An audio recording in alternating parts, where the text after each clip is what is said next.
नमस्कार दोस्तों, दरभंगा रॉक्स में आपका स्वागत है। एक नई उड़ान के लिए तैयार है एयर इंडिया एक्सप्रेस।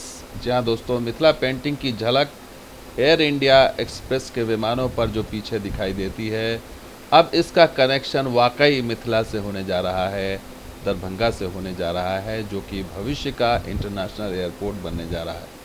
तो बड़ी खबर ये आ रही है कि अब एयर इंडिया भी जो है वो बहुत जल्द दरभंगा एयरपोर्ट से उड़ान भरती हुई दिखाई देगी। 3 शहरों को जोड़ेगी एयर इंडिया एक्सप्रेस।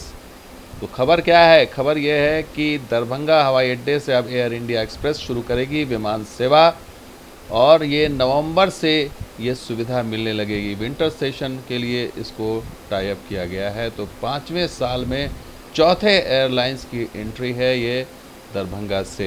आपको बता दें, इससे पहले आकाशा एयर की एंट्री हुई थी, इंडिगो और स्पाइस जेट पहले से ही मौजूद है। तो दिल्ली, नवी मुंबई और बेंगलुरु के बीच उड़ान भरेगा एयर इंडिया का जहाज़।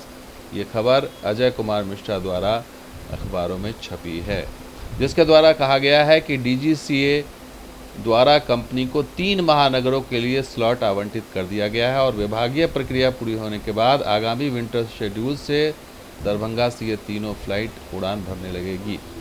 यानी कि अगले जो छठ और दिवाली के मौके पर अगर आप दरभंगा की यात्रा करना चाहते हैं तो ये खुशखबरी आपके लिए है। इतना ही नहीं, खबर ये भी आ रही है कि आकाशा एयर एक नया विमान दरभंगा से गाज़ियाबाद यानी हिंडन शुरू करने जा रहा है अगले कुछ महीनों में, यानी वो भी विंटर शेड्यूल में ये जारी हो जाएगा।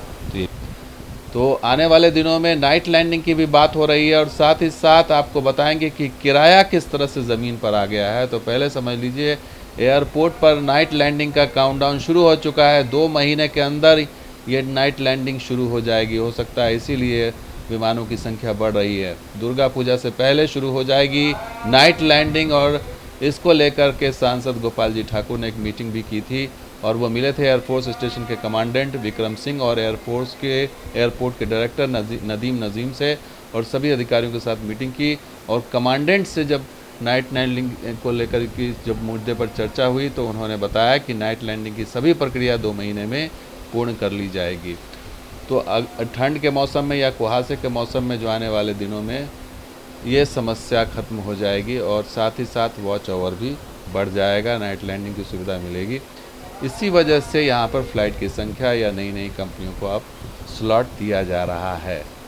तो ये एक बड़ी खुशखबरी है कि एयर इंडिया आ रही है, और एयर इंडिया एक्सप्रेस के आने से बहुत फ़र्क पड़ रहा है। उससे पहले ही दिखाई दे रहा है, आकाशा ने जब एंट्री ली उसके बाद से ही जो है वो फ़र्क पड़ने लगा, ख़ास करके किराए के मामले में। और किराया जो है अब वो 4000 से नीचे आ गया है, यानी कंपटीशन बढ़ा है। तो अब 4000 से किराया नीचे आ गया है। ये देखिए, आपको दिखा देते हैं। ये नई दिल्ली से अगर दरभंगा 25 जुलाई की बात करें तो आप देख लीजिए, स्पाइस जेट, आकाशा एयर और इंडिगो तीनों ने अपनी फ़्लाइट के रेंज को 4000 से नीचे कर दिया है। इंडिगो 39,000 है, आकाशा एयर 3800 के आसपास है, वहीं स्पाइस जेट 3600 के। हालांकि हम सजेस्ट नहीं करेंगे स्पाइस जेट को आप प्रेफर करें, क्योंकि स्पाइस जेट डिफ़ॉल्टर एयरलाइंस है। ये कभी भी फ़्लाइट कैंसिल कर देती, कभी डिले कर देती, कभी भी। अभी पिछले दिनों ही हंगामा हुआ था दरभंगा एयरपोर्ट पर, एक फ़्लाइट को इसने जो है वो टेक ऑफ ही नहीं हुई थी। तो इस ऐसे में विकल्प आपके पास अब बढ़ रहे हैं। इंडिगो, आकाशा और अब एयर इंडिया इस पूरे स्ट्रीम में जुड़ने जा रहा है। तो ये बड़ी खुशखबरी है। साथ ही साथ नाइट लैंडिंग की अगर सुविधा 2 महीने के अंदर मिल जाती है तो निश्चित रूप से आगे आने वाले दिनों में इसका विस्तार और भी बड़ा होगा। और जो इंटरनेशनल एयरपोर्ट के लिए जो बात चल रही है, इसको उस दिशा में ये एक बहुत बड़ी पहल होगी कि आने वाले दिनों में यह इंटरनेशनल एयरपोर्ट के रूप में ये विकसित होगा। तो कई सारी खुशखबरियाँ मिलेगी आने वाले दिनों में, आने वाले महीनों में। और इस दिवाली और छठ पर जो है एक विशेष उपहार नाइट लैंडिंग का मिलने जाएगा। तो 24 आवर्स जो लैंडिंग की व्यवस्था है वो शायद संभवतः मुमकिन हो पाएगी। तो अब देखना होगा, 2 महीने की बात की जा रही है, तो क्या इस 2 महीने के अंदर ये सपना पूरा होगा, ये देखना भी बाकी है। लेकिन अच्छी खुशखबरी ये है कि नई कंपनियां आ रही हैं, इससे विकल्प हो रहा है, बढ़ रहा है, और किराया ज़मीन पर आ रहा है। तो दोस्तों, वीडियो कैसा लगा? जो लाइक शेयर कीजिए, सब्सक्राइब कीजिए। कुछ और देखते दरभंगा। शुक्रिया, धन्यवाद। जय हिंद, जय बिहार, जय मिथिला।